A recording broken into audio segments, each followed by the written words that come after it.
Assalamualaikum warahmatullahi wabarakatuh.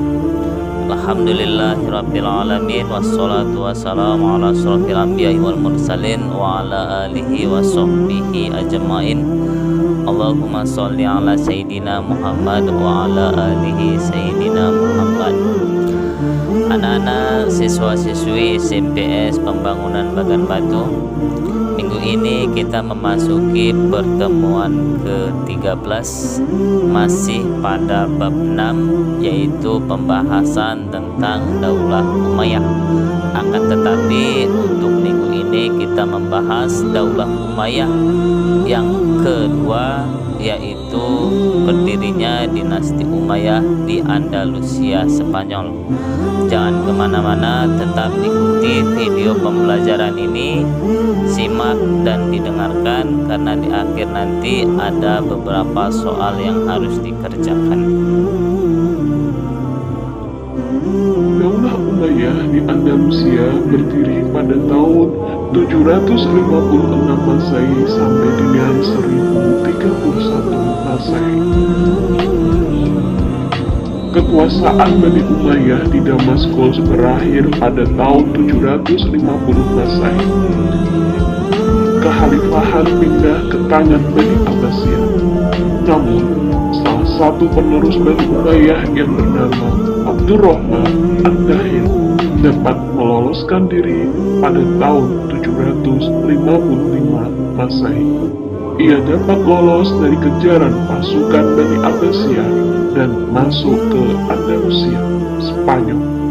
Di Spanyol, sebagian besar umat Islam di sana masih setia dengan Bani Umayyah.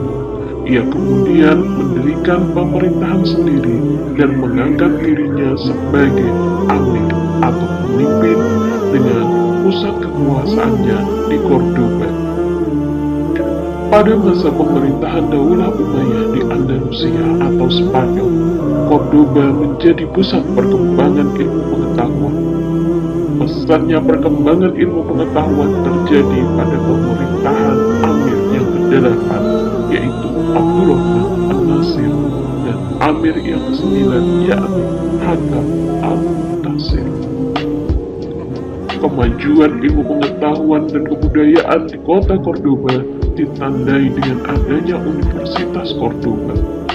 Universitas ini memiliki perpustakaan dengan koleksi buku mencapai 400.000 judul. Pada masa kejayaannya, Cordoba memiliki 491 masjid dan 900 pemandian umum. Karena air di kota ini tidak layak minum, pemerintah memiliki inisiatif untuk membangun instalasi air minum dari pegunungan sepanjang 80 km. Tumbuh berkembangnya ilmu pengetahuan di Cordoba membuat berbagai inisiatif dan inovasi dalam rangka membuat kehidupan lebih sejahtera dan nyaman. Didirikannya masjid-masjid yang megah dan indah menunjukkan bahwa saat itu kesadaran untuk meningkatkan ketakwaan dan keimanan juga sangat tinggi.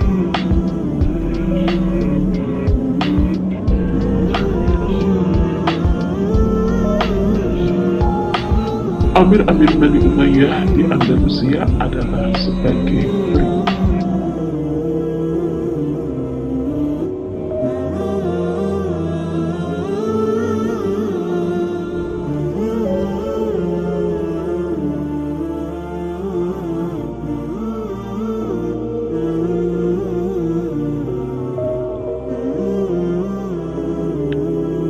Perkembangan ilmu pengetahuan pada masa Umayyah. Ilmu pengetahuan mengalami kemajuan yang sangat berarti. Adapun perkembangan ilmu pengetahuan pada masa ini dapat dikelompokkan sebagai berikut. Pertama, ilmu kimia. Di antara ahli kimia ketika itu adalah Abu Al-Qasim Abbas Ibnu Farnas yang mengembangkan ilmu kimia murni dan kimia terapan. Ilmu kimia murni maupun kimia terapan adalah dasar bagi ilmu farmasi yang erat kaitannya dengan kedokteran. 2. Bidang kedokteran. Di antara ahli kedokteran ketika itu adalah Abu Al-Qasim Al-Zahrawi yang dikenal sebagai ahli bedah, perintis ilmu penyakit telinga, dan pelopor ilmu penyakit kulit. Di dunia barat dikenal dengan Abu Qasis. Karyanya berjudul Al-Ta'rif liman A'jaza an Al-Ta'yib pada abad ke-12 telah diterjemahkan oleh Gerard of Cremona dan dicetak ulang di Genoa pada tahun 1497 Masehi, oleh Basle pada tahun 1541 Masehi, dan di Oxford tahun 1778 Masehi.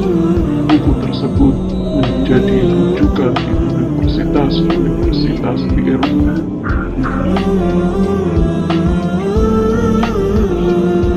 Tiga, dalam bidang sejarah ada Abu Marwan Abdul Malik bin Habib. Salah satu bukunya berjudul At-Tarikh. Ia meninggal pada tahun 852 Masehi. Abu Bakar Muhammad bin Umar, dikenal dengan Ibnu Qutiyah. Karya bukunya berjudul Tarikh Iftitah Al-Andalus. Hayat bin Khalaf bin Hayat, karyanya Al-Muqtabis bi Tarikh Rijal Al-Andalus dan Al-Matin. 4. Dalam bidang bahasa dan sastra. Di antara tokoh terkenal bidang sastra ketika itu adalah 1. Ali Al-Qoli, karyanya Al-Amali dan Al-Nawadir, wafat pada tahun 696 Masehi. 2. Abu Bakar Muhammad Ibnu Umar, di samping terkenal sebagai ahli sejarah, ia adalah seorang ahli bahasa Arab, nahwu, penyair, dan sastrawan. Ia menulis buku dengan judul Al-Af'al dan Fa'alta wa Af'ala. Ia meninggal pada tahun 977 Masehi. 3. Abu Amr Ahmad Ibnu Muhammad Ibnu Abdul Wahid, karya prosa diberi nama Al-Aqad Al-Farid. Ia meninggal pada tahun 940 Masehi. 4. Abu Amir Abdullah Ibnu Syuhaib, lahir di Cordova pada tahun 382 Hijriah atau 992 Masehi dan wafat pada tahun 1035 Masehi. Karyanya dalam bentuk prosa adalah Risalah Al-Awabi wa Al-Zawabi, Hos Al-Dab wa Ala Al-Syam, dan Al-Atar.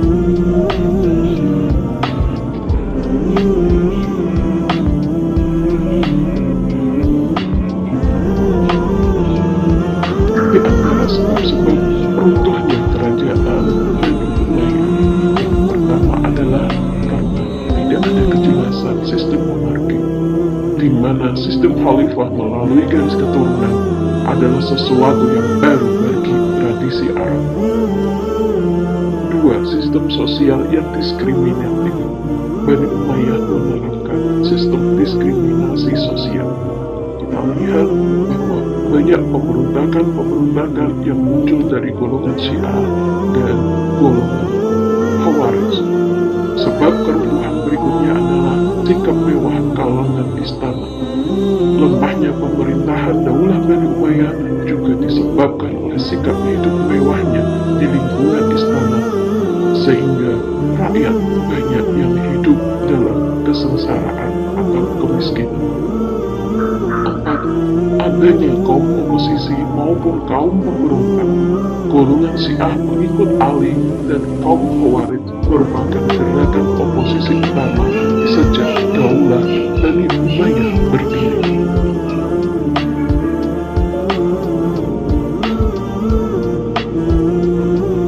Hikmah mempelajari sejarah ilmu pengetahuan pada masa Bani Umayyah adalah sebagai berikut. harus tahu bahwa Islam memiliki kontribusi yang sangat besar dalam upaya menyebarkan ilmu pengetahuan dan teknologi. Dua, meskipun Bani Umayyah telah hancur, perluasan wilayah Islam masih terus dilanjutkan, sehingga dengan demikian kebudayaan Islam tetap berkembang di Eropa atau Andalusia. Niat yang tulus ketika kita melakukan sesuatu karena Allah sangat dibutuhkan. Ketika niat telah berubah menjadi orientasi terhadap kekuasaan atau harta, maka dengan cepat kehancuran akan menimpa.